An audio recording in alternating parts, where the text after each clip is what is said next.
আচ্ছা ধরো একটা মেয়ে একটা ছেলের প্রতি ভীষণভাবে অবসেসড। এবার মেয়েটা হলো রাইটার।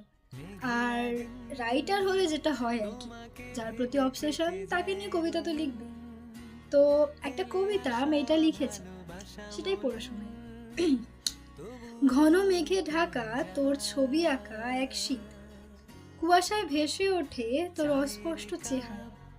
এই দুনিয়ায় এর চেয়ে দারুণ কিছুই নেই, চারিদিকে শুধু তোর চেহারাই আঁকা।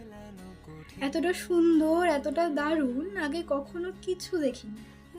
চোখ ছুতে চায় তোকে আবারও, মনেরটা ভেবে দেখিনি। যেদিকে তোর গন্ধ ভাসে ছুটে চলে যাই সেই দিকে। হাওয়ার মতো হারিয়ে গেছিস আর আমি হারিয়ে ফেলি নিজেকে। শীত আসে যায় তুই যে কোথায়, ঘরটা আজও ফাঁকা। আজও আমি ভাবি যদি কোনো একদিন তোর এক ঝলক পাই দেখা। মেয়েটাকে সেটা কমেন্টে জানাও।